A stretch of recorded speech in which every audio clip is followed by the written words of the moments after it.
In the middle. What, you've been consistent. First of all, you don't waste time. When you say something, it's well thought. And you're consistent and you're thinking, that's just like this food truck. Why do we need to know where every food truck is? Yeah. I mean, is this big broken? Yeah. And I don't know on the license. I don't know, you know. Just give them the license and go make some money. As long as they good with the, What sales and use tax? use tax and the other folk that come to check to make sure. And how many food trucks have run out a decent money? Nobody. Most restaurants are getting food trucks. Oh. Real Barbecue had one. They sold out. They told me on the fourth they sold out of brisket. Two, and they said we were so thankful they had to go to the river. A couple of them started as food trucks, Key Mexico, I don't know. And there's some that will go to areas where it's not even registered for no law. Is that fair or not convenient? Not, well, not, I mean, sometimes, you know, when I go to certain things, it's kind of fun to have 2 or 3 trucks there, and I don't eat from them much, but. But then on another note, I really appreciate your approach to stuff. This time, I really appreciate Well, thank you. Well, I'm trying you. to really be. Have open mind and everything. It's like, my legislation. Huh? Oh, it ain't time yet, baby. That's tomorrow. Have you seen that agenda? Did you see my text? You can tell who doesn't have a real job. Call a committee meeting at 10 o'clock. Now, you gotta come down here at 10 and then go back and come back at 3. Don't worry. Who is this lady that keep wanting the meeting to change? The lady keeps saying we need to change the meeting. Oh, I don't know who she is. She's Why does she have so much? I don't know. I'm gonna work on that pretty soon, but. She's from Holland, but she goes there. But I mean, you know, and she doesn't work, you can tell that, the way she's dialed out and all that, but these working folks, they're not gonna come down here, they gotta. Anybody, my people in my district say, well, we elected you. Take care of business. I'm gonna have committee meetings and all that kind of community meetings.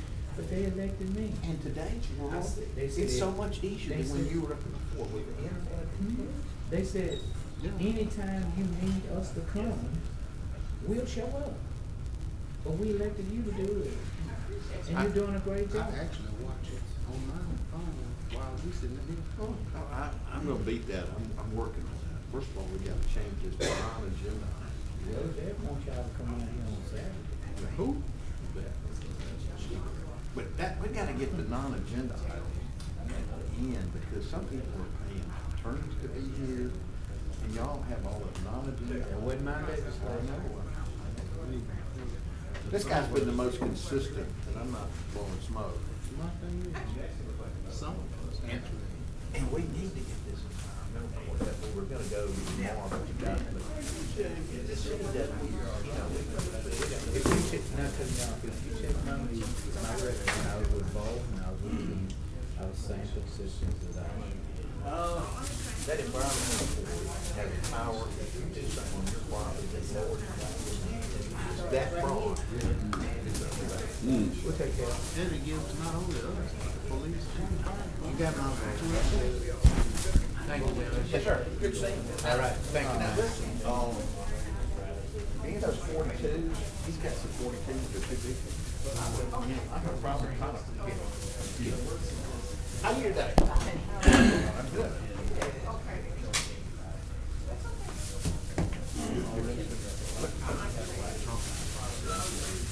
Oh, well, I just asked for it. I was just gonna let y'all know. I feel sorry, said it's just established. So what's the difference? My brother's school, mine has kids with it. You need to get him.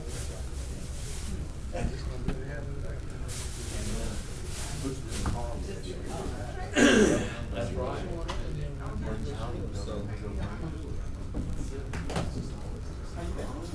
Are you enjoying the new job? I was enjoying the new job. Right, yeah.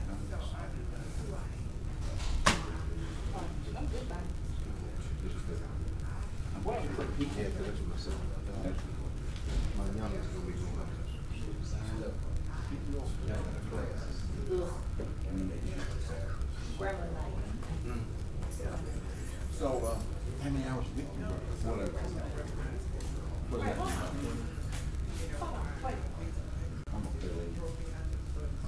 They call them a float. Float. You can see it. At the banks, they call them float. Float around. You see. So. What else you need? I tell you, services come down.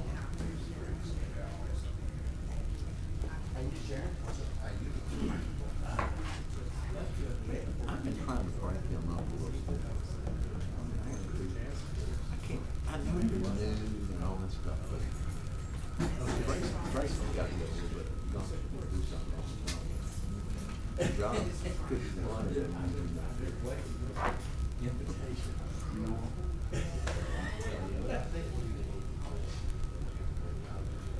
Yeah. Okay, well, that's great. That's fine. Important issue. Lots of places. Talking about tomorrow. Cool.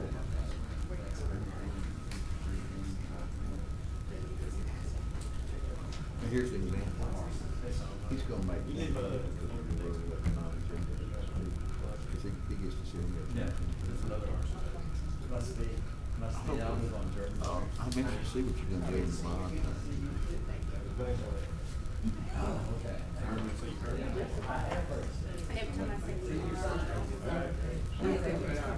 Hey.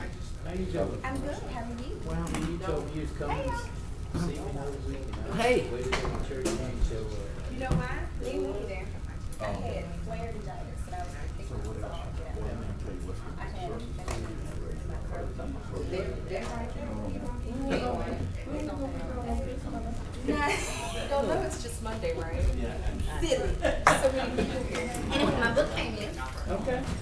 Security. I haven't started yet. Okay. Excuse me, I'm sorry. We were talking about the commission. Oh. I'm gonna put your name up for registrar. That's gonna be real. I got a pen. He ought to have Stormy. You're not supposed to be back here. No. I thought you were going. There's word floating around, diversity is not the case. Something that says, I did a little research. Sorry. Stormy, Oh, they got this. just before. Yep. I was running late. I didn't know. We have plays. Carl, who probably knows you. It's hard to get back to Carl was the national for 11 years. Yep. I probably the last one. Dale said, I know Dale. I can't see why he wants that. Right. well, like 83,000. Yeah. How about this?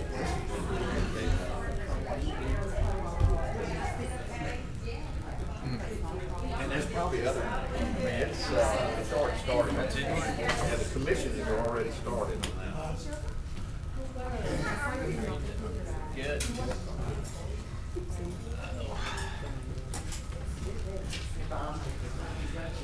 You got all that, you gonna give me a copy of your test so I can copy it? This is that guy that how you doing, I'm man? good, how you doing?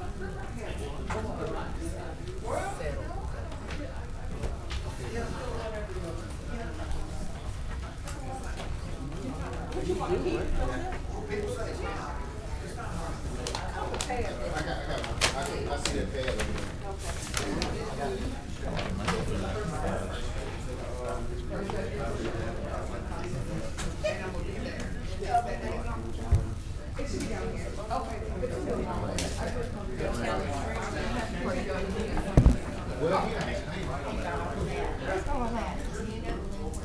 We just met. He's been trying to get in touch with me for a minute.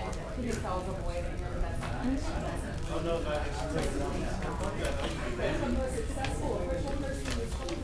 Right, next to me. Oh, John. Ah. I was downtown today at, I came in, I loaded it up, man. I loaded it I'm in up. the intersection of Red Grass. That's I got over there by Cotton Street. I'll find it on the map. Yeah. I don't know if it's our property or what.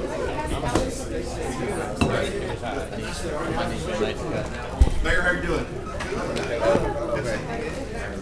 Judge, how you doing? Hanging out? Yep. You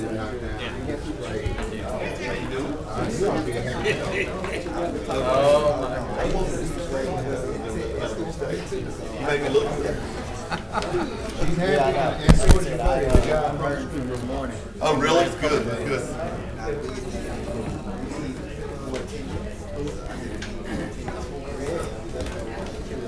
Yeah, exactly.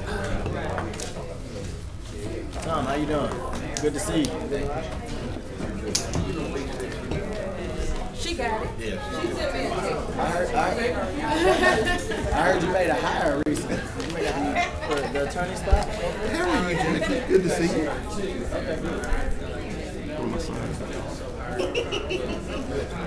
So we're looking to do some, I did it in black. stuff today.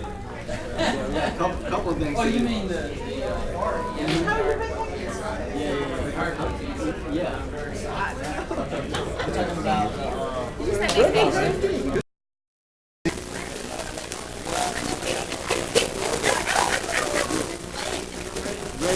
all right, good. I like to hear it. Hey, sir, baby vacation away from me. Mine was not. It was weird.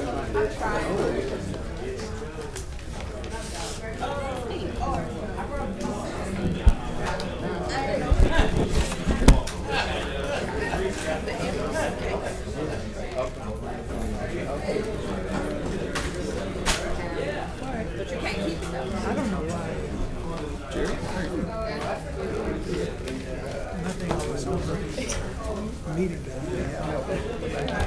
They come in.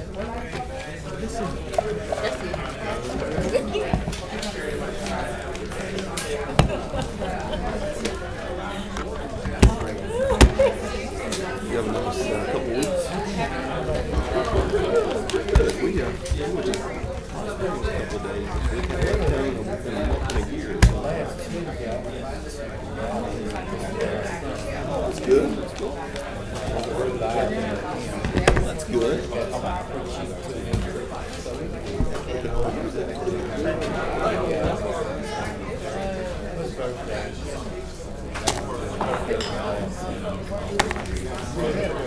We had a good time. It was nice to get out of town for a little bit.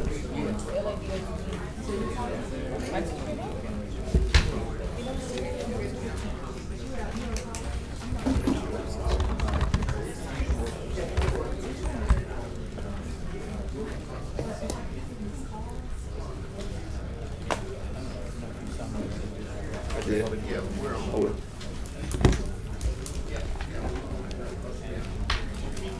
All right.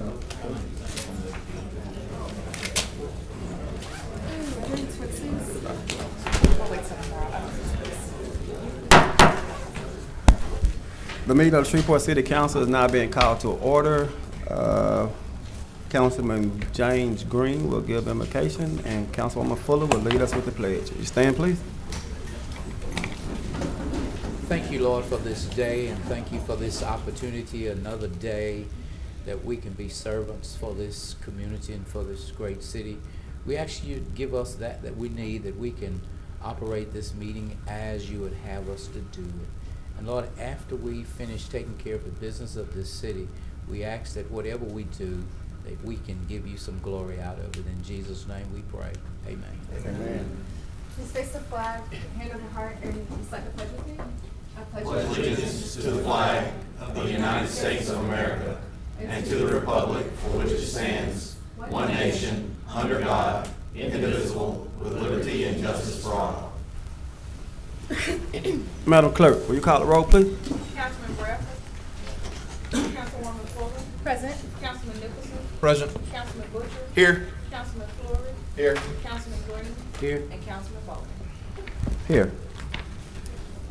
Tomorrow, I entertain a motion for the minutes of the administrative conference on the 8th and the council meeting that was held on the 9th. Does any council member have any awards or distinguished guest recognitions at this time? Okay. Seeing none, Mayor Perkins. I don't have anything, Mr. Chairman. Okay. All right. Mr. Green, property standards? Anyone have anything for Mr. relative to property standards for Mr. Green?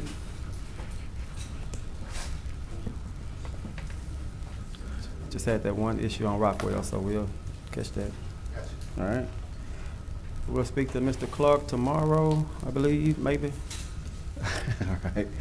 And we got our budget to actual financial report from Ms. Jones. There's no public hearing. Ms. Jones, is there any legislation to be added for tomorrow? Yeah, we're aware of. Okay. And we have the following request to speak. Mr. Tom Arsenault. Tom Arsenault, 333 Texas Street, Suite 700, Shreveport, Louisiana, 71101.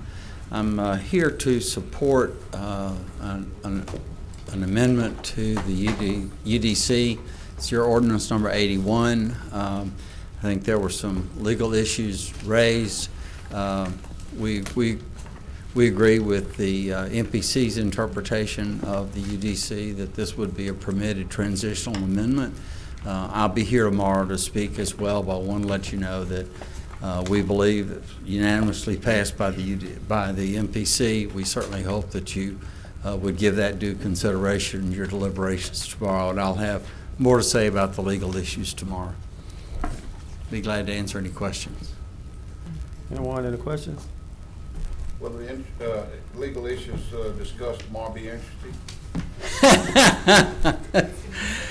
To the extent legal issues are ever interesting, Mr. Fleury, that's probably, I would hope the answer to that question is yes, Mr. Fleury, but sometimes folks that talk to lawyers believe the answer to that question is always no. Well, I'll wait with great excitement. Thank you, Mr. Fleury. All right. Ms. Tracy Williams.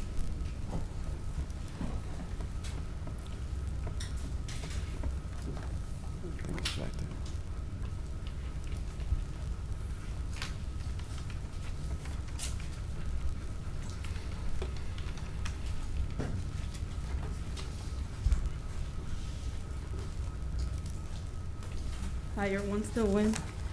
My name is Tracy Williams. Don't need to state where I live.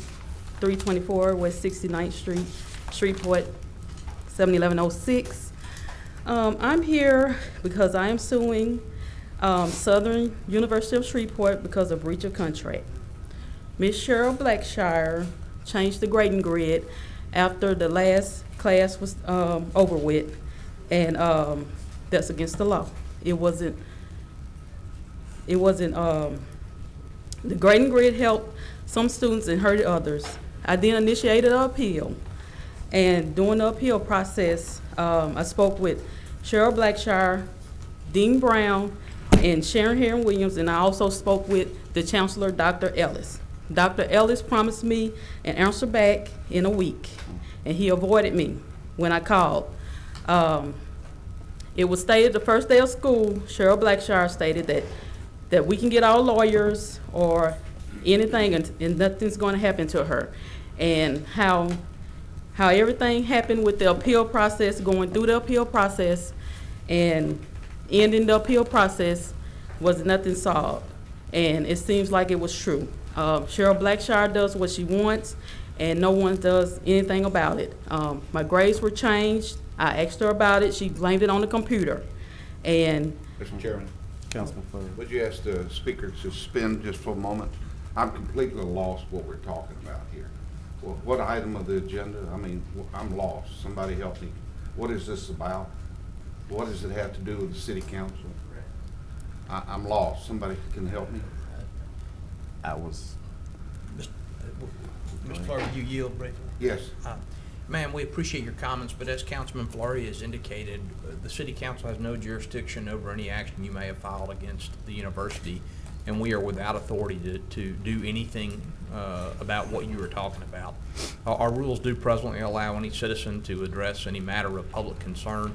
It's not clear to me that what you're describing falls into that category, but understand that we don't regulate Southern University, and so we can't help you with this. oh, okay. So, is there any way I can get help, or can you, Ma'am, you might want to consult a lawyer, but no one around the horseshoe can advise you about that today. Okay, thank you. I was given, Councilman Green, I'm sorry.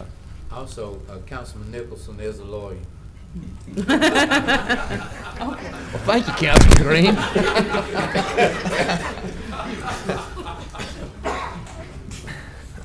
Miss Sandra Wallace.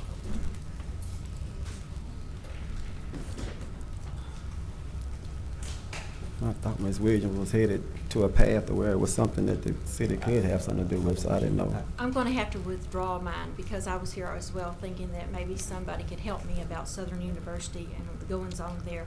But since you can, I'm withdrawing. Okay. Okay. Thank you. All right, thank you, ma'am. Mr. Ron Lipo. Ron Lipo, 1132 Erie Street. I come before you regarding the 10-84 of Chapter 10. I want to commend the council for the amendment that I understand to be proposed, which changes the section, the new section, to require that there be a separate entrance if minors are allowed in the store for liquor. And I think that does solve the problem. It requires that there be a 21-year age limit or requirement to be at least 21 to enter a store that does not have a separate entrance for their liquor.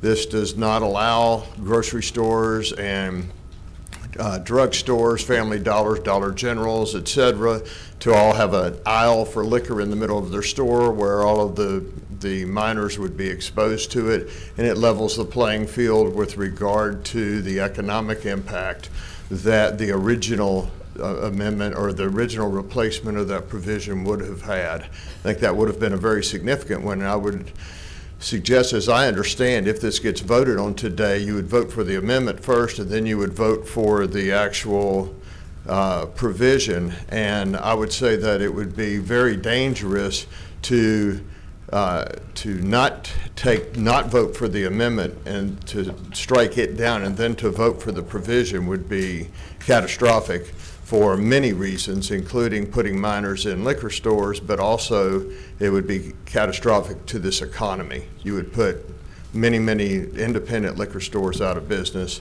and you would suck the money out to other areas where these major corporations have their offices. Does anybody have any questions for me about that? Councilman Green. Yes. My question is, and I'm just trying to balance it out to make sense to my brain. Once they come in your store or either drive-through to drive-through, and you said they don't want to expose kids to the alcohol, what happens if whoever drives through the drive-through got their kids in the car? And then in the grocery store, if they go in and get whatever they got out of the separate door, okay, that the kids stay outside, they leave the kid out in the buggy, but then once they get the liquor, then they put it in the buggy, and then the kid ride with them out to the car, and they got to ride home with it. So my question is, we talking about exposing the kids to it, what would be how are we going to accomplish not exposing the kids? Because then once they get to the house, then they tell the kids, go bring me a cold one. So, right. So we have to depend on the parents. And the piece that is missing from the description you're giving is that the drugstores and the grocery stores welcome the 15 to 20-year-old without a parent. Okay. So they can be walking around the store, they can shoplift, they can do whatever they want. The liquor stores don't do that. They require that they're 21. If you're right, if a parent is with the child and then the parent lets the child have the liquor, then that kind of gets beyond our reach. So what do you say about the shoplifting? So a lot of the shoplifters, that's a very common age group to be shoplifting. They don't have any money.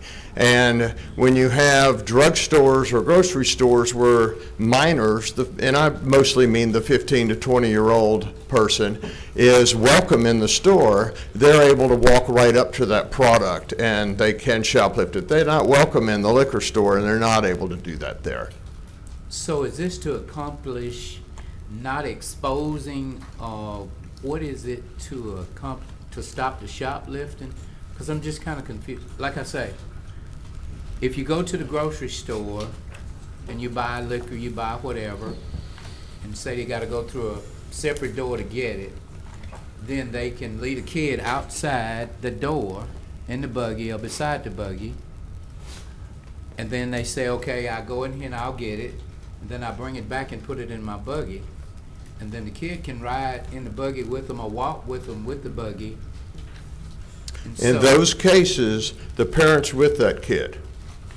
The ones you're describing, you've got a 21-year-old that's with that person. Okay. And that's not, sure, it'd be better if that didn't happen too, but we got to rely on the parents of these minors to handle that situation.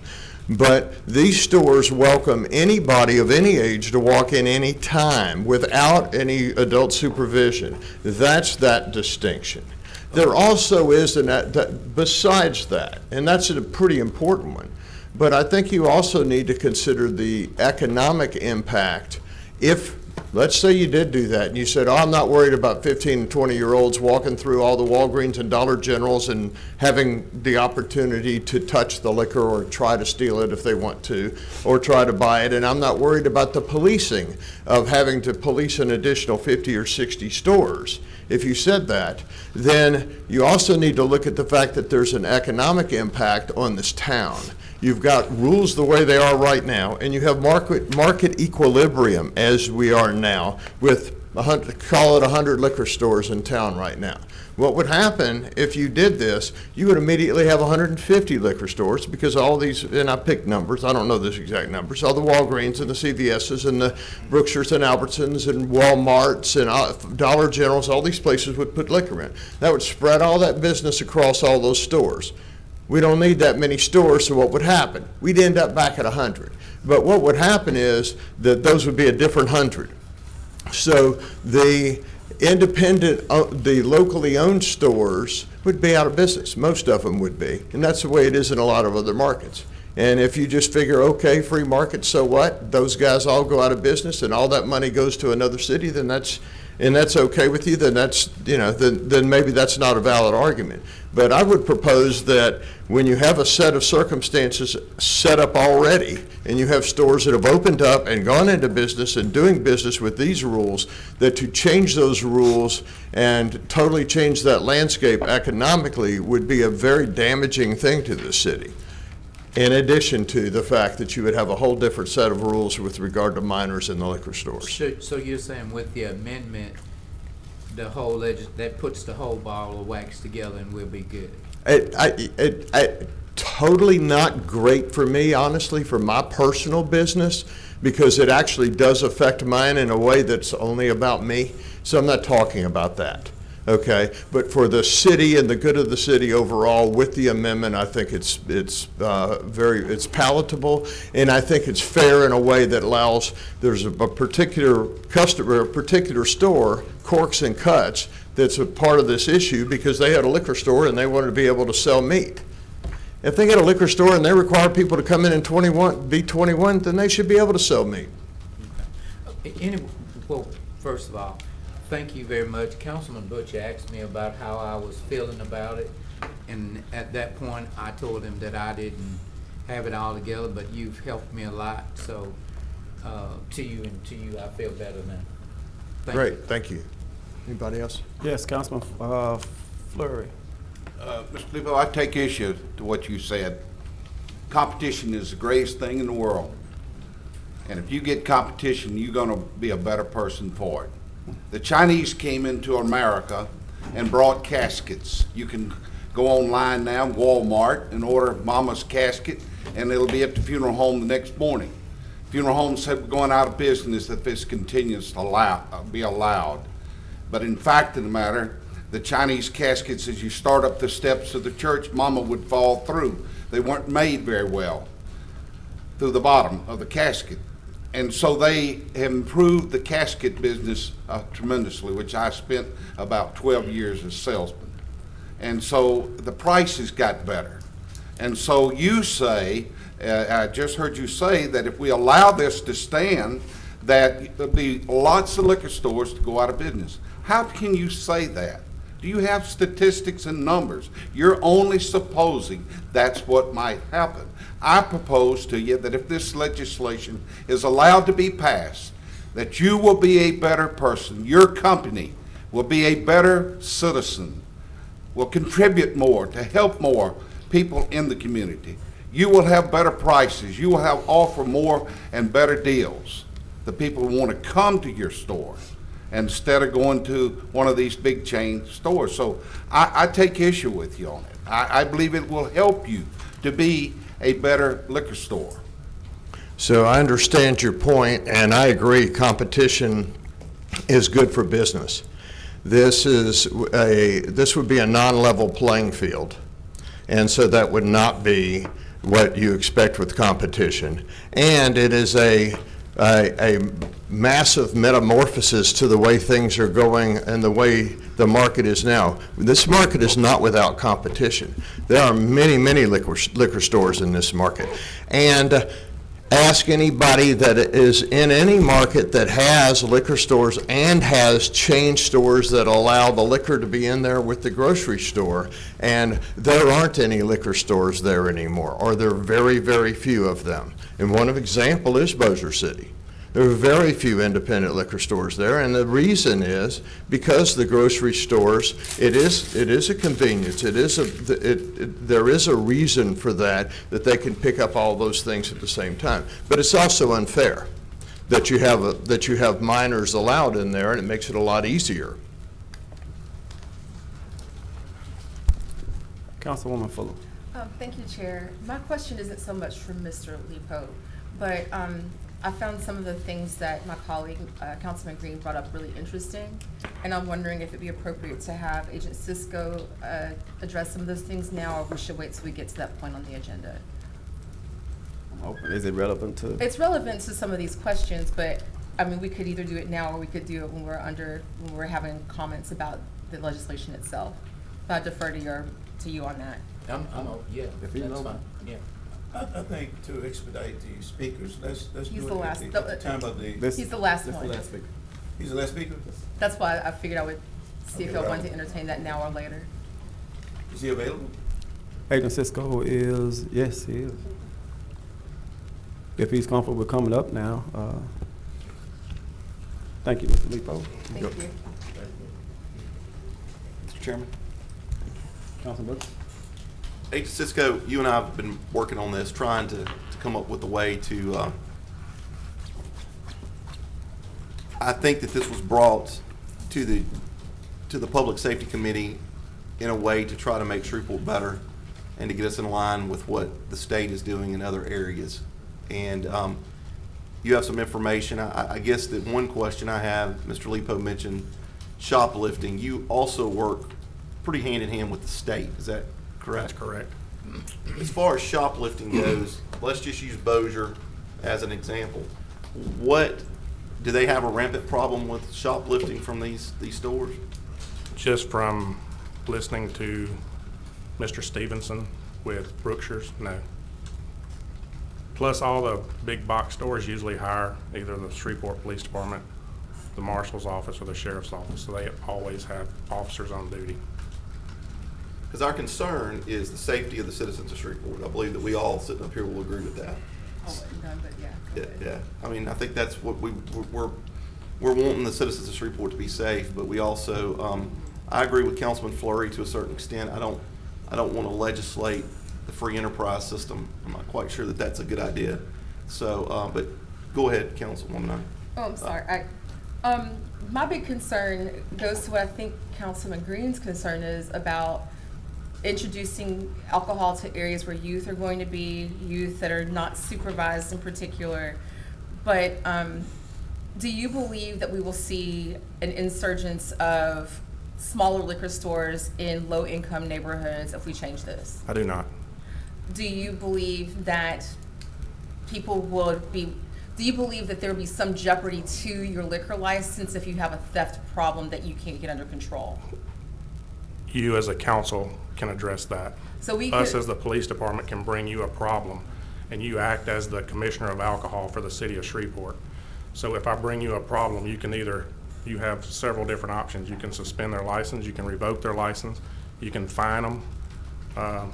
There's several, you can put regulations on them to where they can only sell alcohol from certain times of the day. You can require them to where they can only sell alcohol behind the counter. So you're saying that, let's say, I've got Family Dollars all over my district. Okay. Now, some of them might not qualify for a liquor license because of their proximity to a school. Correct. But so I have one errant one that's not that close to a school or church, and they get their liquor license. If they have a theft problem and you bring it to us, we can actually stipulate that that entire chain loses all of their liquor licenses in the city if we wanted to. I'll use a case that I used on Councilman Bowman had an issue in his district, and he come to the chief, and said, what can we do with this? Well, they ended up surrendering their license before they come before the board because they knew they were going to get in way more trouble by attempting to keep their license. No, you already regulate people with ABO cards to make sure they're checking IDs. I do. So if someone's coming out and, you know, getting alcohol for Pookie in them, y'all can actually regulate stores that are not handling their business. We try to run several underage every month to do what we call compliance. And me personally, I've never wrote a Walmart or a Brookshire's a ticket for selling to an underage. Usually the ones that violate that law are the liquor stores. And I remember that the gentleman from Brookshire's made a comment about how they kind of tag the alcohol. Can you describe that, what they do in Brookshire's? They have, it's just like whenever you go to a clothing store and they put a sensor on your shirt. They put sensors on their bottles, so if they walk out with it, the sensor goes off. Well, at the Brookshire's, every Brookshire's in the city of Shreveport has a police officer usually standing at the door. Okay, that answers most of my questions. All right, Councilman Nichols. Agent, one of your comments addressed my question, but I'll ask you to reiterate the point. You said that in all your years of doing alcohol enforcement, you've never written a ticket to Walmart or Brookshire's for selling to an underage individual. So based on your experience, these large stores like Walmart, Brookshire's, other grocery stores, they abide by the laws concerning the sale of alcohol to minors? From the statistical point, yes. And so most of your problems with underage sales are not with those large stores, they're with small liquor stores? Yes. Okay, thank you. All right, Councilman Green. So if my truck Black Beauty is outside. So if I drive up to the drive-through today with some underage folk in my truck, and I want a whatever they sell there, and they put a piece of tape over it, and I'm cool. Then once I drive off, I can give it to everybody in the back. So how do we? Is this fixing that, or do we just pray about it? I think it's going to take a whole lot of prayer. Okay. Thank you. I'm just asking. Under state law, if that is your child, you can actually purchase the alcohol yourself. Yes, sir. And hand the alcohol to your Yes, child. sir. Right. The first problem we're going to have is them kids in the back of the truck. Yes. So besides that, I mean, I think we're going to have to ask Jesus. Right. And like I'm saying, we fixing this. It's going to be pretty when we get through fixing it, but will the problem actually be solved? I mean, and so that's basically, I'm just throwing it out parenthetically. I can't answer. Yes, sir. And be. Yes, sir. Mr. Chairman. Thank you. Councilman Butcher. I want to go back to what you said about the shoplifting, and I want to make sure I understand this. So let's say that we have a dollar store of some sort that is able to get this license, which from what you've told me, like I've got 3 or 4 in my district, but they're all within so many feet of a school. So they probably wouldn't even, because none of these dollar stores at this point have a liquor license. Correct. So they would have to go through the process, get the liquor license, be determined by y'all and the MPC if they even qualify to have that liquor license. But let's say, for instance, you have one particular dollar store, there's 2 chains in town, and they are continually selling to underage, or they're continually having robberies of this alcohol. you have the right to come to the council and shut them down. Correct. The alcohol license is a privilege, it's not a right. So we allow them that privilege to sell alcohol. Depending on what they do with that privilege is on them. If they can't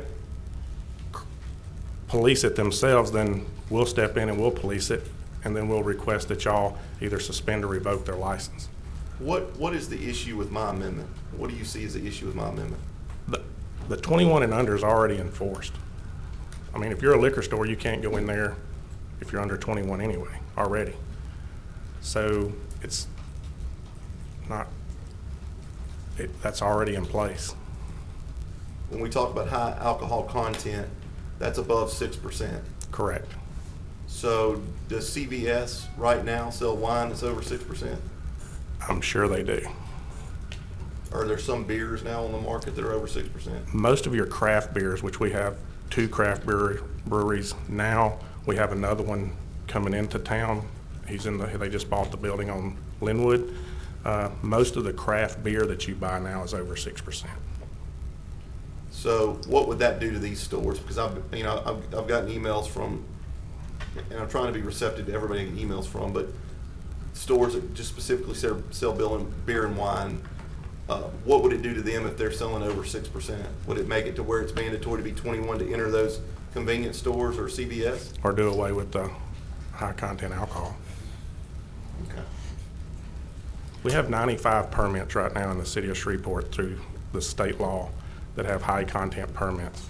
They do theirs a little bit different. So anywhere that has high content alcohol, whether it be beer, wine, or liquor, they have to purchase that high content alcohol permit, which allows them to sell spirits, wine, or beer. However, because of the local law, they can't sell spirits or any high content alcohol liquors. Okay, thank you. Mr. Chairman, I want to be clear because I reviewed the amendment and I thought I could, I thought it had teeth. Are you telling me that the amendment, in your opinion, is redundant because there's already a law? Correct. If the primary commodity of the location, in other words, if alcohol is the primary commodity of the alcohol of your business, so the main part of your business is alcohol, no one under the age of 21 can go in there right now, already. But there's a little bit more to that than just age requirement. That's the age requirement, 21 in Shreveport. Well, I mean, there's nothing, either the original or the amendment is a panacea. I mean, I think Councilman Green showed us that once the beverage come into possession of an adult, parent or otherwise, once it leaves the premises, it's unsupervisable, except for the adult in the car in the house. Correct. So we're just trying to ensure that the coming in possession of it is limited to the proper people that would avoid certain fallout from the consumer and the store that's actually selling it. So we actually address the kid that drives up in the parking lot and gets the guy standing in the parking lot to go in and buy it for him. We actually address that now. Yeah, I mean, that wasn't a part of the equation, but I know that there are guys that want alcohol and kids say, go buy me something and I give you a couple of dollars. I mean, that's one of the other worst case scenarios that we can't control automatically unless you're there on the scene to see it. But if somebody go in their proper age, they can do it. So anyway, that would be parenting the parent, I guess. Parenting the parent, I guess.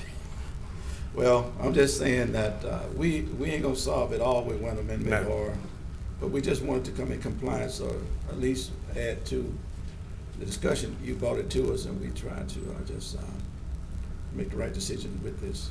But I Thank know, you. you know, again, it's not the panacea, so we'll see how it works. Thank you. All Thank you, right, Mr. Thompson? If you have a liquor store now and the law is strictly enforced, can they sell potato chips? Can they sell cheese? According to the law, it says any other business. So I would say no. Can they sell stoppers for liquor bottles, whatever they're called, when you open your liquor? You know, we enforce what y'all give us, and right now, the way the law reads, it says any other business. So I guess we'd have to determine what any other business is. Would this amendment correct that problem? I think so. The amendment or the new Not ordinance? the new ordinance. The amendment, in your mind, would create more problems. The amendment is already enforced because you have to be 21 to go into a liquor store now. But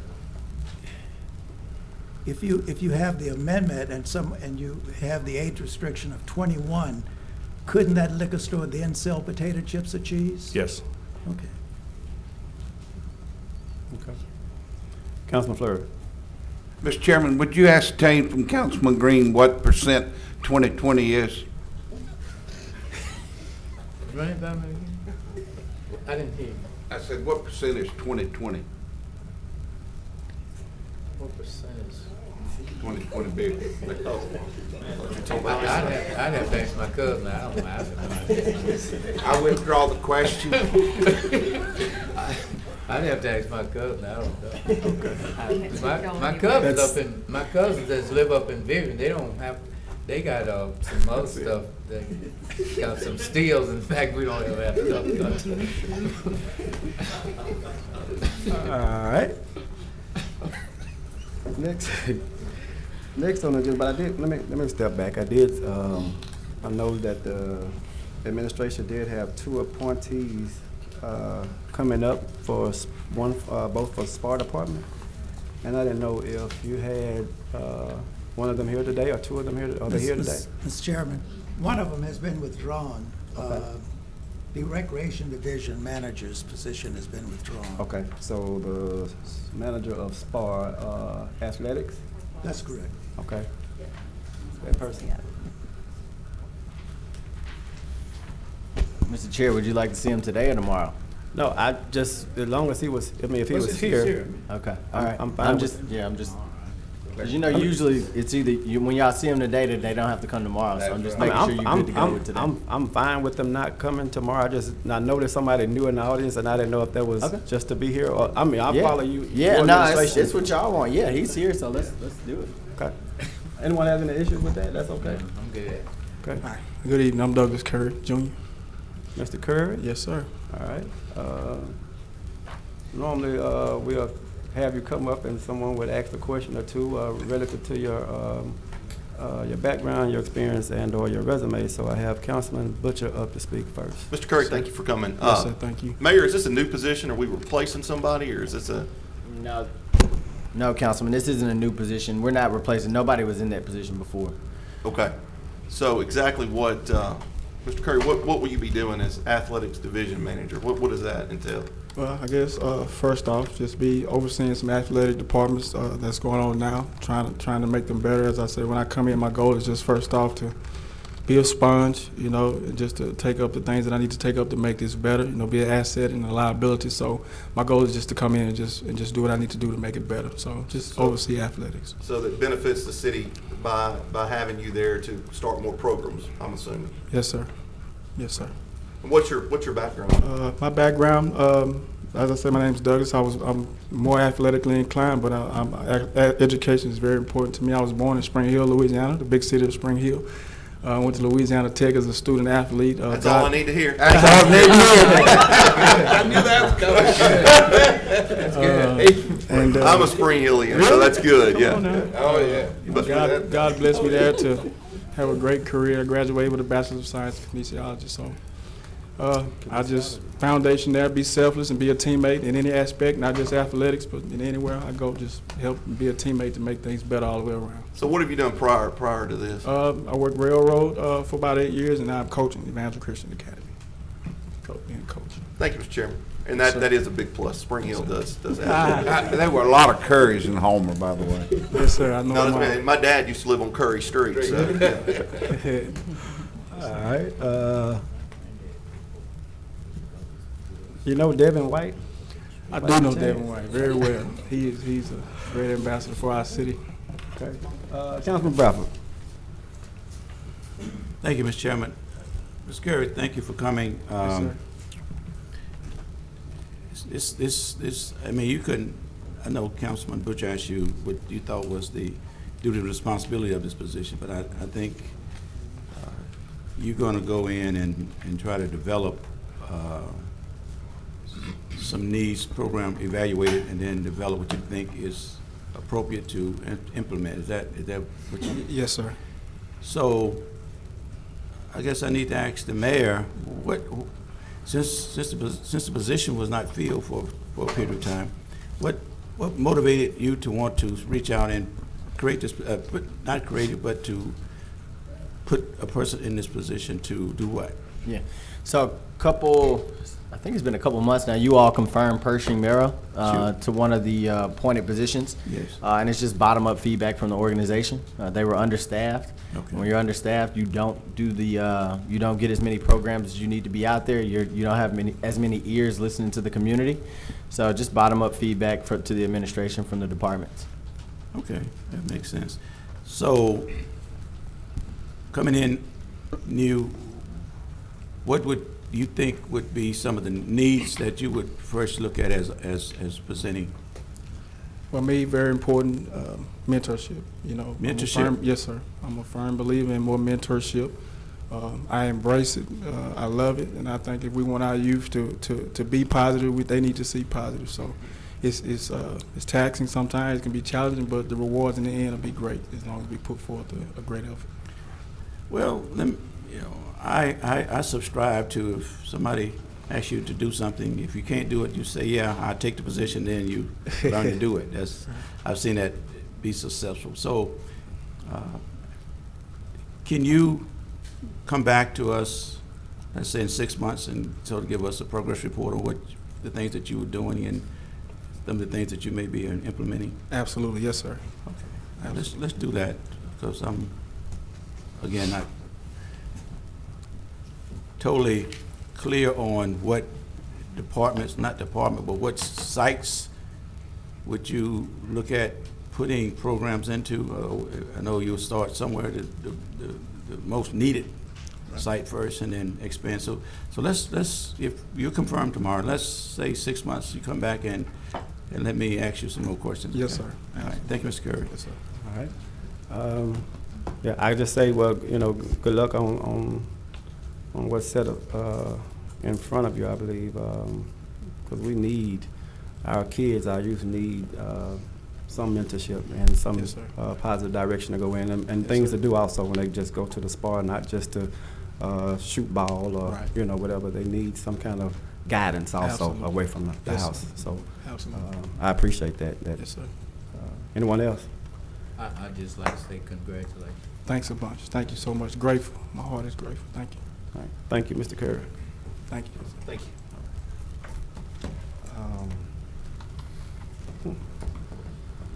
We have just a second. Yeah. Where are we on the play ball with the fairgrounds field? Have we gotten anywhere with that?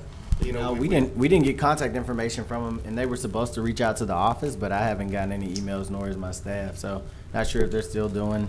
I had somebody ask me over the weekend about it, and I'll try to get you Shane Sharkey's information. Yeah, be happy to meet with them. Unless, you know, Chairman, I know you had some other things going on with that too. Well, like I said, I think they were waiting for some kind of, and I gave him Shelley's information too, and he hadn't reached out to Shelley as well. Okay, all right. So. Okay, good. I just, we were talking about youth, and that just made me think about that. I did get an email about that this weekend. So. Yeah, not a problem. Mr. Chairman, I'll just add to that I hope that we can, if we have one or more groups interested in spending private money to renovate that ball field, let's have a process and select one and get going, because right now it's sitting empty and it's a real eyesore. Thank you. All right. I did see Ms. Rome out. You got two guys sitting next to you. Are they from SPAR also? Yes, they are. Okay. Y'all mind if I ask who they are you have with you, ma'am? If they'll stand. I hate to talk to you way out, but I just want, you know, when I see them working or see them out with someone or want someone from the department, I just like for them to, if you'll come up to the mic real quick and just tell who you are, and that's it. I want to put you on the spot. I just like to see these young guys. One of them was the student body president at Captain Shreve this past year, so he should be comfortable speaking at the microphone. That's right. Trying to put nobody on blast. It's like old home weekend at Captain Shreve. I just want you to just state your name and exactly what department you're working with. That's fine. All right, so I'm Traylon Stevenson, and I'm with SPAR Administration. SPAR Administration, Traylon Stevenson. Good to see you, Traylon. And I'm Jamarcia Broadway, and I'm with SPAR Administration as well. So we got to experience a whole lot of SPAR. We went to events and services, recreation, golf. It was like, SPAR is just big. I didn't know SPAR was that big. But it's not that big. Well, they've been keeping y'all busy, in other words. Yes, sir. Okay, well, good deal. I'd like to know that. I'd like to hear that. Thank you. Mr. Chairman, Councilman Good. Councilman Fleur. If you and Councilman Butcher need a facilitator on this play ball, I'll nominate that Councilman Bradford step up and help y'all, because we don't need to kick that down the can. The can down the road. And you and the mayor and all, y'all need to get together and let's get something moving on that. Right. Let's hear the train blow the whistle and move out of the station. I agree with you wholeheartedly. Now, I've been in contact with a couple of people myself. We've talked, and I just know that Mr. Sharkey hadn't reached back out as he was supposed to us, so I didn't know where we were on that process. But anyway, I think that the administration... But I have your commitment that you will try to get something moving on that. Something has to get moving, you know, it has to. Y'all heard it. Oh, yeah. We're ready. All right, there are no items on the consent agenda for introduction. Ms. Jones, can we proceed to regular agenda legislation? 10 minutes. Yes, sir. Under Resolution 86, proposing a code text amendment to the UDC for consideration by the Metropolitan Planning Commission. Resolution 90, authorizing the execution of a cooperative endeavor agreement between Caddo Parish 911 Communications District Number 1 and the City of Shreveport. Resolution 91, declaring a public emergency in connection with the emergency repair of City of Shreveport, Louisiana water booster station located at 68th Street and Union Avenue, and ratifying the expenditure of approximately $250,080.03 of water and sewage revenue bond funds. Resolution 92 is to declare a state of public emergency in District F to create police presence and effectiveness in District F, to authorize and request the Chief of Police to devise a plan with the City Marshal and the Sheriff, federal authorities, and the state police to eliminate rampant crime in District F. Resolution 93, amending the Shreveport City Council Rules of Procedure concerning award ceremonies. Resolution 94, authorizing the mayor to dedicate the 2400 block of Murphy Street at Portland Avenue in honor of Mrs. Melanie Jones Thibodeau. All right. Councilman Bradford. Thank you, Mr. Chairman. Mr. Chairman, I have two inquiries. One is with 92, and I'm gonna reserve that until Mr. Green comes back. But in regards to 93, since there's the council is not subject to award ceremonies, I'm trying to get an understanding, council lady, what's your intention on this legislation? Well, I was thinking that we could, when we have all of the resolutions and street dedications where people come up and we take time out of the meeting and suspend the rules to acknowledge them, that if one thing that we want to pay attention to as it pertains to citizens' involvement in our meetings, that we might consider an ad hoc ceremony prior to the meeting, like at 2 o'clock, to make those acknowledgements instead of having them take place during the meeting time itself. I think that depending on the number of those, we might shave anywhere from 15 to 30 to 70 minutes off of our meeting time. And we can still, we're still getting to have that acknowledgement happen. It's just an idea. No, I understand, and certainly, whenever we offer legislation, I want it to be good legislation, but I just want to observe to you, make an observation to the new council members. My previous 4 years, the commentary and the extended time of commentary exceeds any meeting prior to this council. I think the process that we had in place with the Monday meetings being no commentary except for items on the agenda, and then on the Tuesday meeting where the commentary was early commentary was items on the agenda, and then at the end of the meeting, public comments on whatever they deem they want to say. Now, I supported changing the rules because prior to the incident that happened with the police shooting and the sagging pants ordinance, those two items initiated what I thought was the hijacking of our public commentary, which infused just about venting and any other means of presenting their frustration before this council, which I think takes up the time. The awards, when we recognize somebody for a distinguished accomplishment or dedication, that's optional.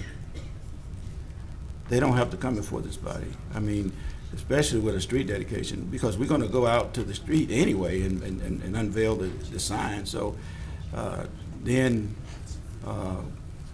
if we're going to recognize somebody for a distinguished accomplishment in a meeting, they're going to bring some people with them. And if we was to delay that for any period of time, then that person may not be around when we get ready to do that. So it's always, like a time thing where, if you're going to do something, let's do it now. I mean, all the other bodies does it, and it does not interfere with their agenda. The school board, they have a period at the beginning of their meetings where they recognize, and the parish commission as well. I just think our task is to adhere to certain rules, certain disciplinary rules that we will, like we did today. I thought Councilman Flory very respectfully said, this is something out of our preview. We can't do anything about Southern University. And I think we need to be more recognizing and extending that courtesy as best we can to people who come and present us with things that we have no jurisdiction over. So I'm just thinking that this is not a good legislation. Interesting, because when we talked about it on the phone prior, you seemed pretty okay with the idea of moving all of this to a quarterly ceremony, a quarterly community ceremony. You seemed pretty good with that idea. And all I'm suggesting is that we move this to before our meeting instead of during the actual meeting, so that we can accommodate the people that might want to show up and be acknowledged. But we would have to vote to adopt the resolution. We can't do it at 2 o'clock if we want to adopt the resolution till 3 o'clock. We just have to be a little bit on our toes about stuff and do it a couple of weeks beforehand. Because I think we do get enough time before, when someone asks for something like that, I think we get ample time to be able to accommodate doing this appropriately. You think it's been excessive? You think Actually, there's a couple of, I think there's been a few things that have been excessive. And I don't think that it's been public comment. That has delayed the action, our agenda? Yeah. You don't? You think it's been the ceremonial? I think ceremony's been a little bit of it, and filibustering's been a little bit more of it. Filibustering on whose part? Some of our colleagues. Up here? I try to keep my comments to 3 minutes or less. Well, I mean, I actually take a little issue with that because we have the right and the privilege to express to the fullest our position on whatever items that come before us. I completely agree with that, but I also think that as public servants, we should be aware and concise for the sake of everyone that's trying to take in whatever it is that we're doing, too. Okay.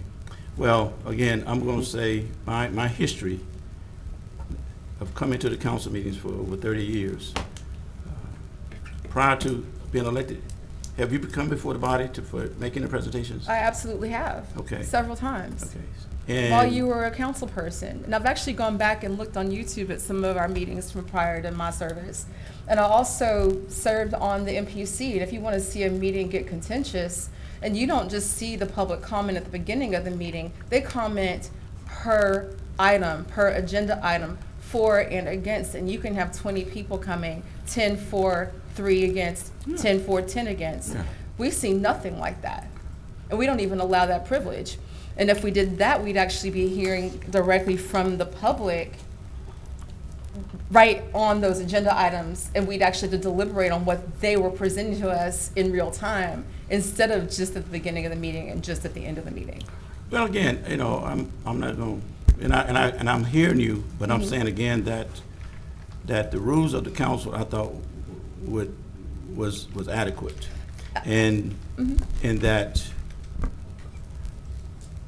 commentary, the commentary on items on the agenda is a requirement. The other commentary we just allow. And I'm saying that even the last 2 months where we was really bombarded with a lot of commentary, the decision or the position of the council are not usually influenced by public commentary. We usually would caucus amongst ourselves, and we would almost know how we're going to vote prior to the vote coming up. Yes, sir. And I think that if we rewind the tape on exactly what you said just now, you'll see what the issue is. Seriously, you just said that we make our decisions without regard to the public's input. You literally just said that.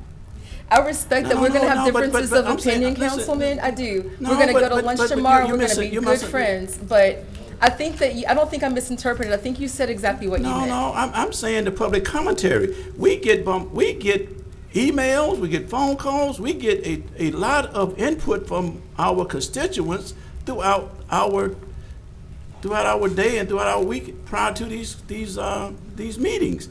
It's not here I'm talking about.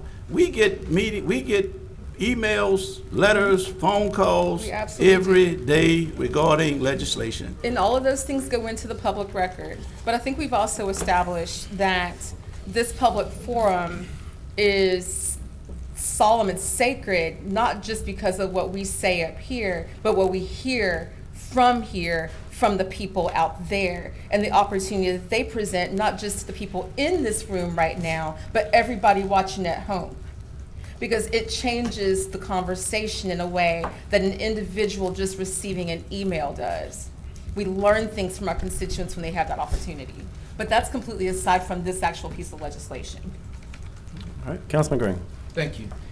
I'd just like to say, one, if my constituents have something going on in the district on Saturday or even on Sunday, I will attend. As far as coming up here on Saturdays or Sunday, I'm gonna just be straight up so you won't have to figure out what I'm saying. I'm not coming. I'm not gonna ask the staff to come, and I'm not coming. Because I just think that the charter says my job is to come up here each second and fourth Mondays and Tuesdays to deal with legislation. Yes, sir. In fact, on Mondays, we're supposed to work out all of whatever, and on Tuesdays, we're just supposed to vote. Yes, sir. So therefore, I think it's nice for those, whoever decide to come. I'm not gonna ask the staff to take out their busy schedule with their families and whatever to come up here. I'm not gonna learn how to turn on the lights. I'm not gonna worry about the garage opening, the air. I'm coming up here and I'm gonna do my business. If I have to come up for a public disaster or whatever, I will. If I have to come to a special meeting, I will. But as far as coming on this particular, it's nice for those of you that would choose to do it. But I don't want you all to get on the road and ask me to come to have a quarrel. Yes, sir. Because I'm not coming. I'm just not coming. I'm not coming. May I respond? Oh, it ain't gonna matter. I'm still not coming. Well, no, because this particular legislation addresses that it's not for Saturdays. In this, it's stipulated that it would be on 2 o'clock on the Tuesday before the I meeting. ain't coming. So you wouldn't even come at 2 No, o'clock before I'm a not meeting? because my constituents, they're not they said, okay, Pastor, this is what happened. We're sending you down to City Hall to take care of our business. If you ever need us to come and give you support, let us know and we are available. Up to this point, God has given me the ability to work out whatever I need with my colleagues. And up to this point, I have not needed. There's some that have come to visit. But as far as me sitting here saying, I need to take care, they need to come here, I'm gonna go by the charter. Mr. Tom Arsenault is here. Tom know the charter upside down. He is one of the best council members ever set foot up here. When he was a member of the Shreveport City Council, no matter what happened, they never changed the rules. Whatever happened back in 1839, or when all this came about, they felt the need to leave all of this. You know, what happened is we changed the form of government, and when we changed the form of government, that's why the four of us now have the right to sit up here, because Bull had a lawsuit to get us up here. We were not even supposed to be up here. That's not how it was worked out. But Bull had a lawsuit, and therefore he said, well, we can have 3, but you can't have 4. All you got to do is check the history. So I'm just proud to be up here. Okay. And I'm going to do whatever I can while I'm here. But not I'm going to any be earlier than 3 o'clock. consistent, and I'm not. You could ask my colleague John. We always talk, we respect one another, but when it comes to rule changing of this charter, I think the people, the public, are the ones who's supposed to do that and not us. And so whatever the rule change, it just doesn't sit well with me. And I always been straight with you, even about the sagging legislation. I told you up front how I was gonna vote. This, my vote is no. If it's today, if it's tomorrow, Okay. if it's next year, it's just no. I want to make sure I've got it. So when we talked about moving the meeting to 4:30, you said no because it would mean that people would have to work later. No. But wait, I didn't make a I didn't interrupt I didn't you. make a statement on why I didn't vote. I don't have a statement. Okay. I don't have a statement. I want to finish what I was saying. But I'm just saying I don't have a statement. So when you say I made the statement, I don't have one. I just remember in the comments we were discussing that what you meant, you mentioned a few things. I don't have Well, a let's, statement. let's, for the sake of time, let's Let's go not- to, okay. let's go to Councilman Nicholson, and then Councilwoman Fuller follows Councilman Nicholson. Thank you, Mr. Chairman. I don't intend to introduce any additional legislation to change the council rules of procedure unless and until I think that I have the votes to do it. But I do want to offer a couple of thoughts about how we could address some of the very valid concerns that Councilman Bradford raised about the past several months. One change I would like to see the council consider is this. We need to have some overall time limit on public comments. And I am very open-minded about what that time limit should be. Some bodies have a 15-minute limit for all public comments. Other bodies have longer time limits. But we can't have a rule that allows as many people as care to come here and speak, because our meetings will be hijacked in the manner that we were. The time limit could be an hour for public comments, whatever it is, but we ought to consider a change to the rules that allows the chairman of the council to reduce the proportionate time given to each member of the public to the extent necessary to keep public comments within that time limit. That's something the commission does that, I believe the school board does that. That is something that would really help us do the business of the city more efficiently and effectively. And then the second less perhaps significant change that goes to Councilman Bradford's suggestion is I would like to see us limit all public comments on Mondays to agenda items. I would be pleased to make that change, and I hope we can consider doing that in the short term. Thank you.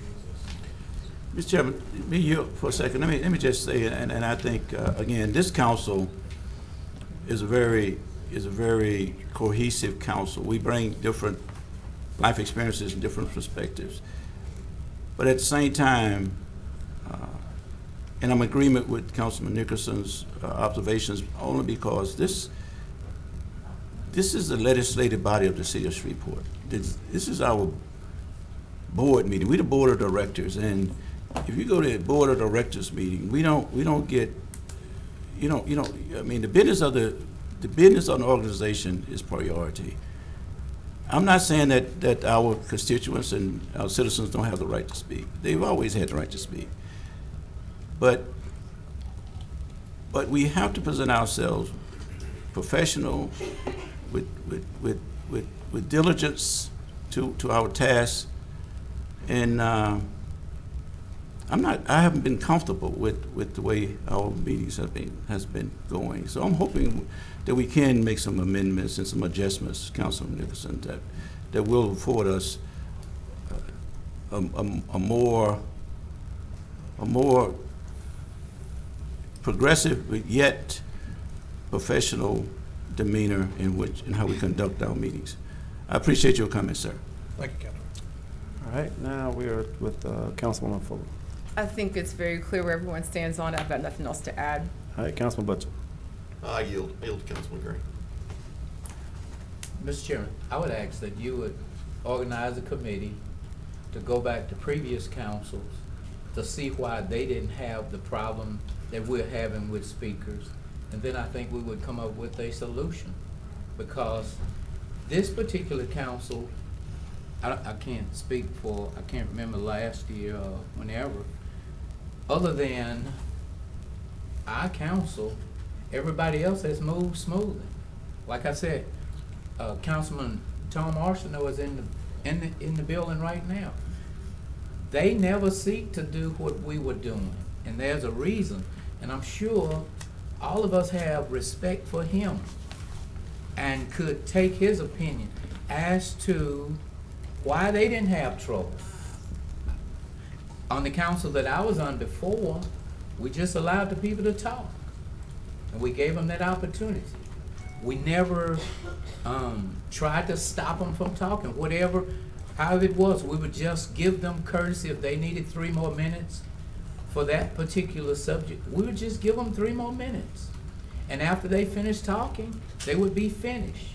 We wouldn't put a rule that say, okay, after your 2 minutes, and we wouldn't pick out certain people that we would allow to speak.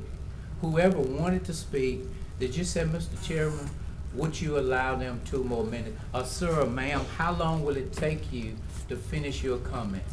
They would say, give me 2 more minutes. You give them 2 more minutes and they done. So it's just a matter of the chairman taking charge and the council having compassion. And I don't think we would have to change a rule. We've just changed the whole sequence of the council that we're going to listen to whatever you have to say. If in fact you say 3 minutes is up, then the council would normally say, Mr. Chairman, the 3 minutes is up. How much time do you need left to speak, to finish whatever you would have to say? They say 2 minutes or 3 minutes. We would allow them that time, we would vote, and they would finish, and we'd be done. And that's what happened in previous. Of course, this council is different. No, I'm sure there were some other rules some other time, but to bring peace and harmony, it's just kind, common, compassion, courtesy. And that would take care of all of whatever we're talking about. Thank you, Mr. Chair. All right. Councilman Fleury. Councilman Nicholson, I want to be very sensitive to you when I ask this question. Thank you, Councilman. But all this brouhaha didn't start till you passed your legislation. Do you suppose there's a correlation to? Council, I will tell you, I go home every day and I tell my wife I made new friends today. Every day I make new friends as a councilman. I'm trying hard. Thank you. Mr. Chairman, can I go back to Resolution 92? Councilman Green, I read your resolution. Point of order. I don't want to discuss it until tomorrow.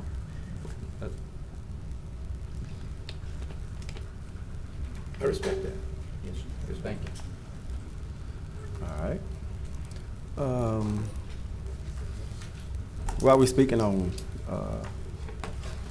council rules and speaking public comments, and if we need to wait till tomorrow, that's fine. But can you speak? Can one of you speak, clerk? Can you speak on the legislation that I was proposing?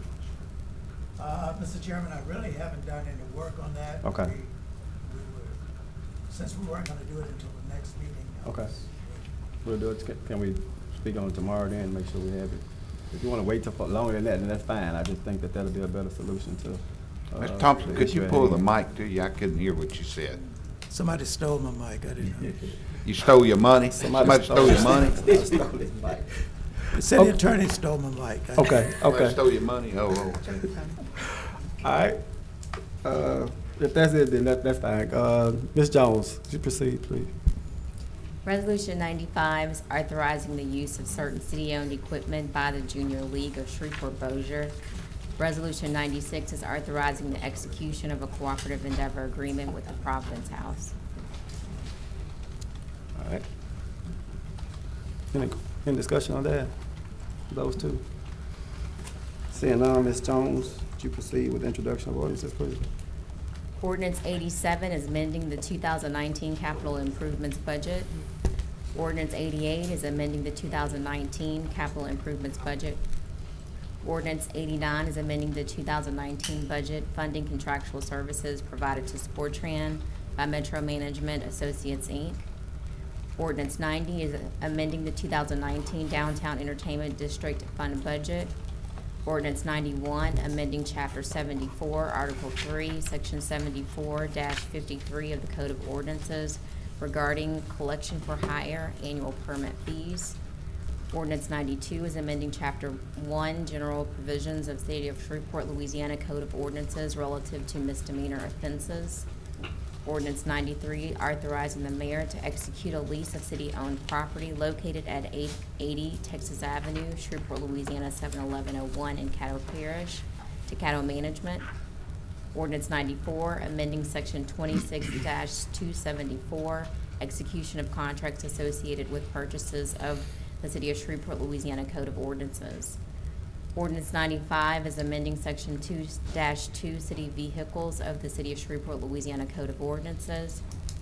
Ordinance 96 zoning case number 19-328-C, an ordinance to amend the official zoning map of the UDC by rezoning property located on the west side of Shreveport Blanchard Highway at the intersection of North Lakeshore Drive, Shreveport, Caddo Parish, Louisiana, from RA Rural Agricultural District to I-2 Heavy Industrial District.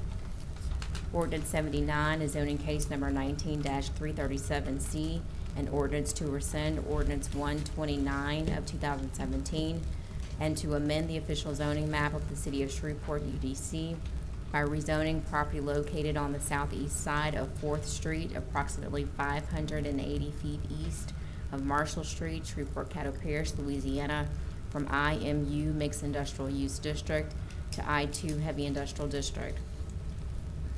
Ordinance 98 is zoning case number 19-343C, an ordinance to amend the official zoning map of the City of Shreveport UDC by rezoning property located on the east side of Municipal Pier Road, approximately 1,150 feet east of Lakeshore Drive, Shreveport, Caddo Parish, Louisiana, from C1 Neighborhood Commercial District and R17 Single Family Residential District to OS Open Space District. All right, let's go X, what's that? But since Bradford is up, I was about to ask you what's 96, what's going on? No, I yield. Okay. What you wanna do? No, I just wanted to know what was proposed and going at 96, on number 96 zoning. If I can ask Mr. Clark. Yeah, sure, Okay. yeah, go ahead. I'm looking, Mr. Chairman.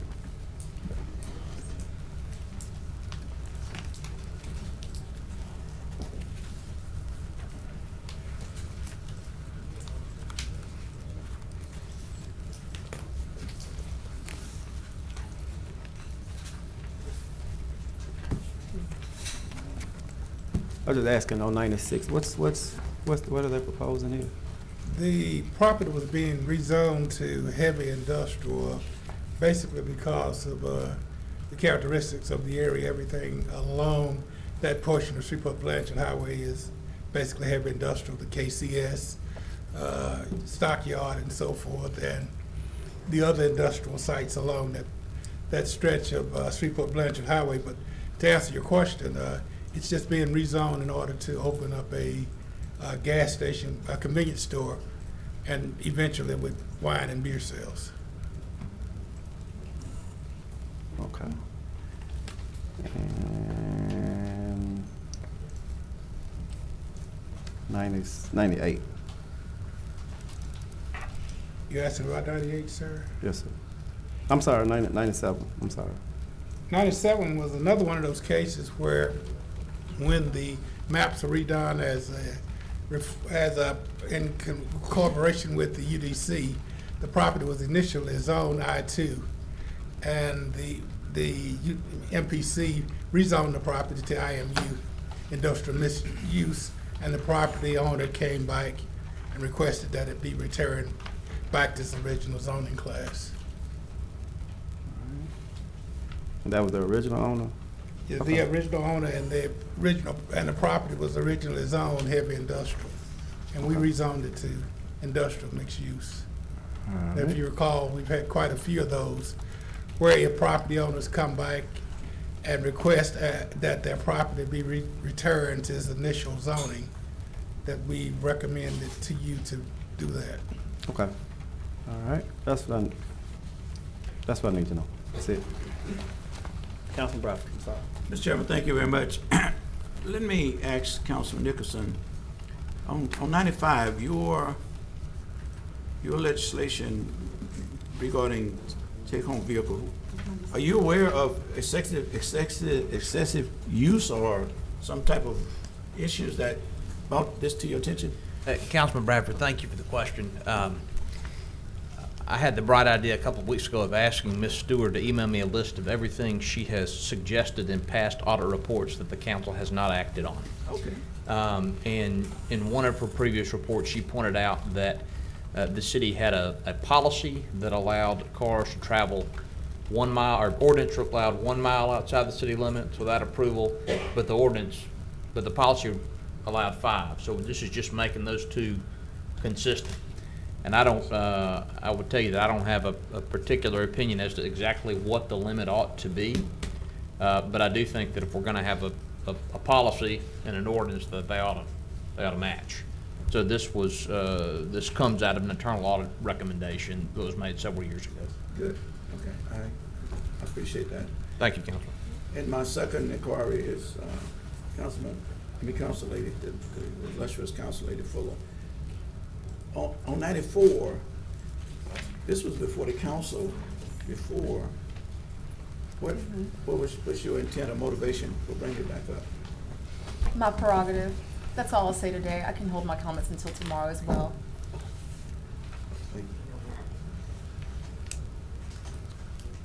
Thank you, Mr. Chairman. All right, thank you, Councilman Bradford. Councilman Fleury.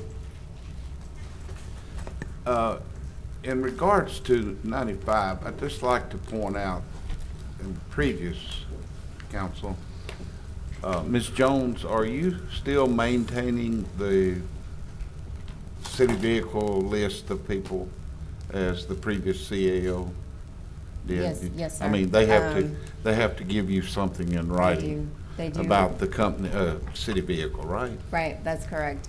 Would you kind of elaborate on it a little bit? I will.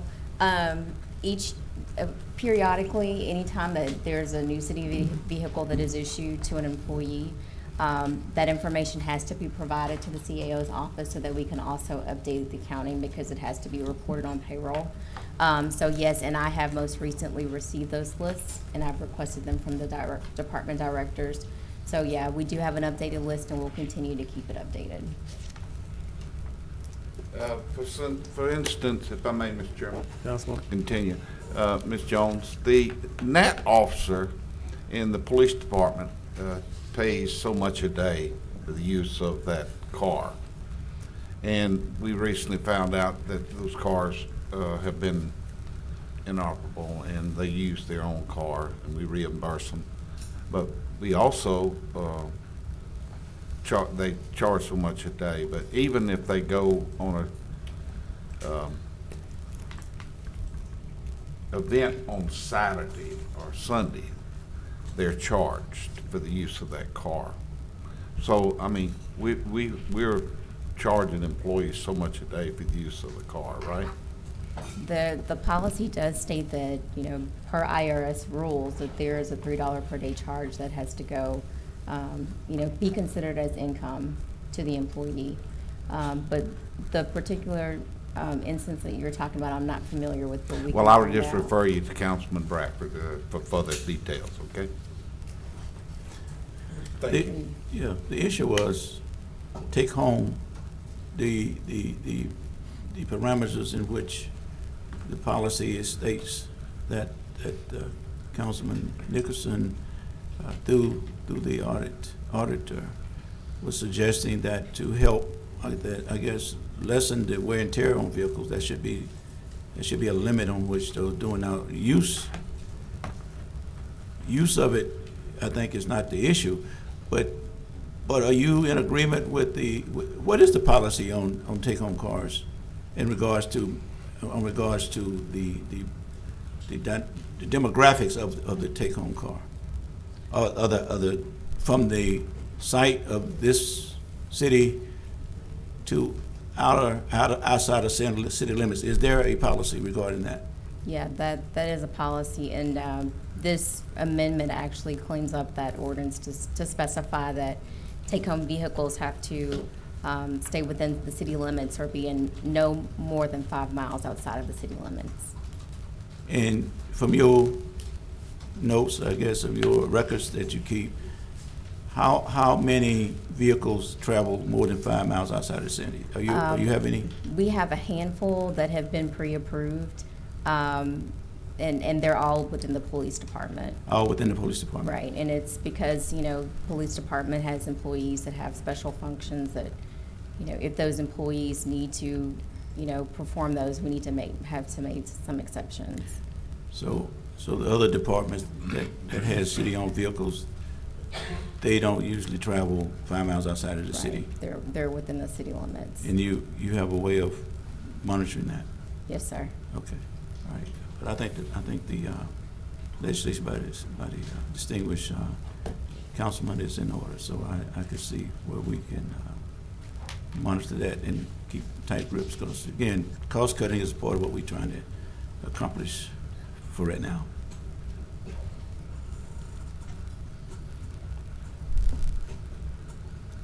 That's it, Councilman Bradford?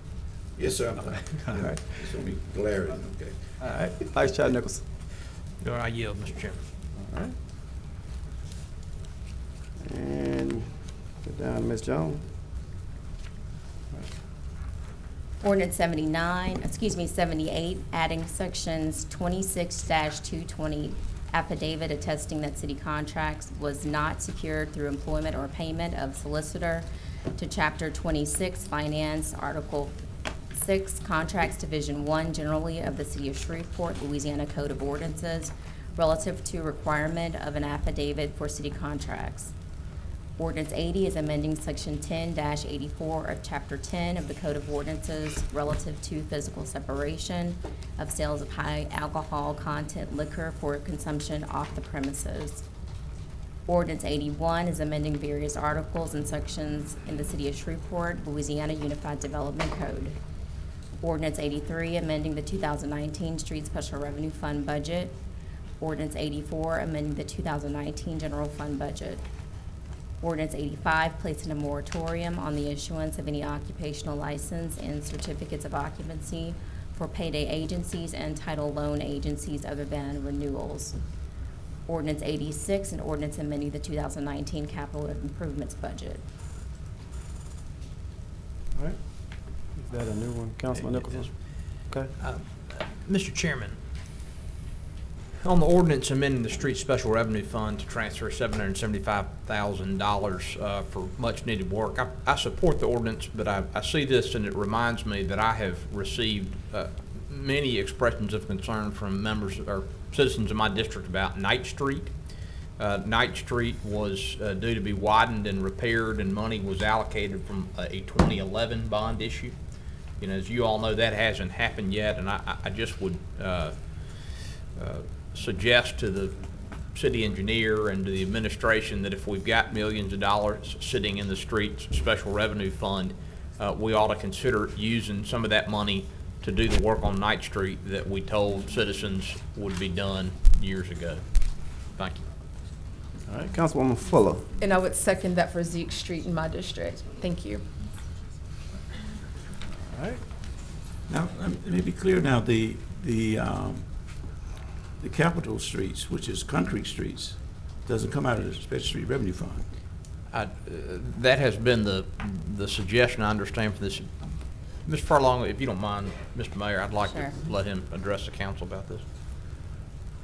Yeah, there was a proposal to the infrastructure committee to allocate some funds from the street special revenue fund for that purpose. Okay, I'm sorry, Ms. Jones, I didn't hear your statement.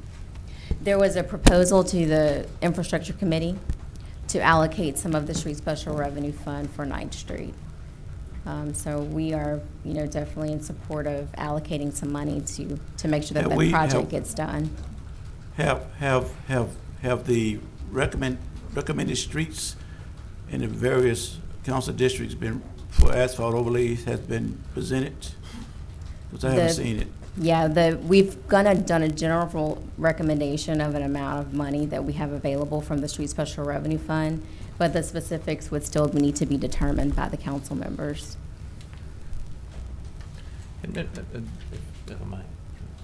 Councilman Nicholson. Yeah, sure. Mr. Furlong, thank you for stepping up. I just want to make sure that the council understands that the Knight Street work I'm talking about has been in the making for years. Money, as I said, from 2011 was supposed to be allocated to this project. I understand that there were some issues with the engineering of the road and some other issues that weren't anticipated that have increased the cost of the project. But all I can tell people in my district who call about this is I agree with you. I think it needs to be done as soon as possible. And I'd like to see some funds designated to this project as the infrastructure committee recommended. Yes, sir.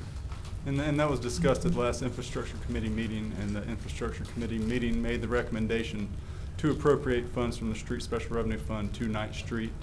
And there's another meeting tomorrow, and I think we can discuss it a little bit further. I think the only reason action hasn't been taken is just a little, I don't know if I'd say confusion about who's going to put the legislation forward, and we can discuss that. I'll be happy to do it. Okay, very good. Okay. And Mr. Bradford, your question, in the past, the city had, the engineering department has submitted a list of, a long list of streets in every district about asphalt overlay. Sure. In regards to the street special revenue fund.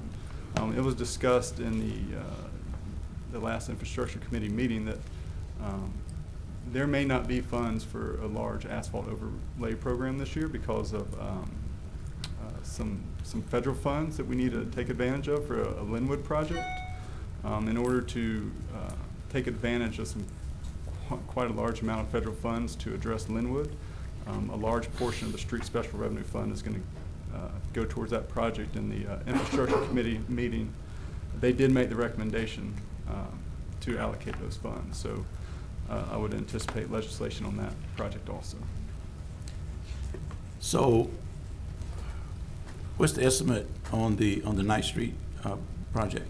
You don't I have had it? all that in my head the past few weeks, but I can't remember it right now. But I've got it all written down. Well, I'm gonna attend the infrastructure meeting tomorrow, and hopefully I can ascertain some information that I need to because that was the only fund that was addressed the broad sector of the city. And there are streets in my district that have not been asphalt overlaid in 40 years. I mean, we've constantly tried to work on that. But to say we won't be able to address any streets, it's not fair. I'm not saying we're not gonna address any streets, but, and it's, you know, the council's decision to allocate the money. But there's an opportunity to take advantage of a lot of federal funds right now to address Linwood. So if it's the council's decision to take advantage of those funds and put up our match for this Linwood project, then that's gonna be the council's decision, and all the projects will be presented. Well, certainly I understand, Mr. Furlow, but I guess what I'm asking you now, I'm going back a little bit. Some of the Linwood project was a part of the 2011 bond proposal, to a certain extent, and I think it was, right? I don't think so. You don't think so? I don't think so.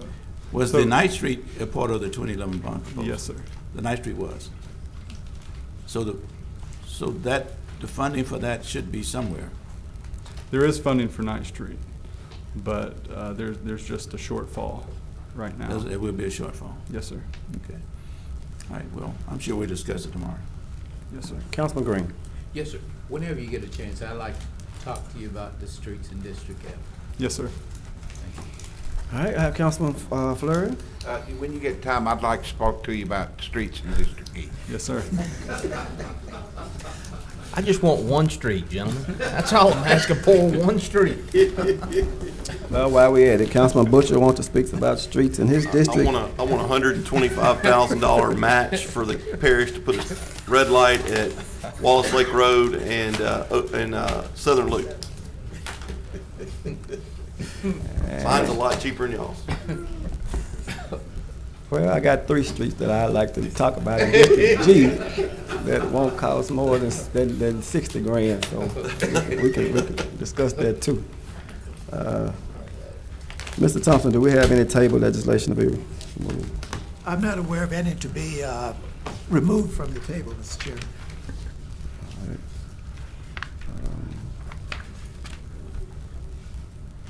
We have any appeals? Mr. Chairman, did you just mention table legislation? Yes, sir. Okay. I'm going to request that we remove ordinance 67. I've been in communications as well as dialogue with Mr. Quinn Eubanks for the last, I guess, month since we put this, looking at some alternatives. I think we got some proposals that we're going to be bringing forward. Mr. Eubanks, is he still in the building? He was. He just stepped out. He stepped out. He stepped out. But we'll give you a little bit more information tomorrow. But I think I'm going to ask that this be pulled from the table. Okay. Thank you. We have no property standards appeals to be considered today. No ABO appeals. MPC tomorrow. Any other appeals, Mr. Thompson? No? Nothing more today, Mr. Chairman. Okay. We have any reports from officers, boards, or committee? I do know that you said it's an infrastructure. You have a meeting tomorrow? At 10 o'clock. 10 a.m.? Be comfortable, it's gonna be a long one. Long meeting tomorrow with infrastructure. And, okay. Clerk's report, Mr. Thompson. You've heard from Mr. Curry today on the mayor's appointment. We also have received 2 appeals concerning Larkin Development, and letters went out stating that will be heard on August the 13th. He has 2. You say 2 appeals, right? Right. Okay. That's right. I did see that. All right. And we have a request from the city attorney, am I correct, to go into executive session? Yes, sir. All right. And Yes, that's immediately, which is on the United States of America versus the state of Louisiana, versus the the city of Shreveport consent decree. Chairman, before we dismiss, could I ask a question?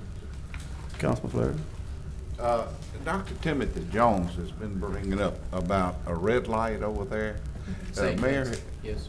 uh, It should be on tomorrow. okay, thank you. I need you to have, Constable, I need you to be in prayer with us. Thank you. All right, I'll try to get Mr. Eubanks some time to come in. We can talk with him tomorrow on that, Mr. Bradford, if that's okay. If he had, okay. Do I have a motion to go into So moved. executive? Okay. Been moved by Councilman Green and second by the chair. Go into executive session. Vote, please.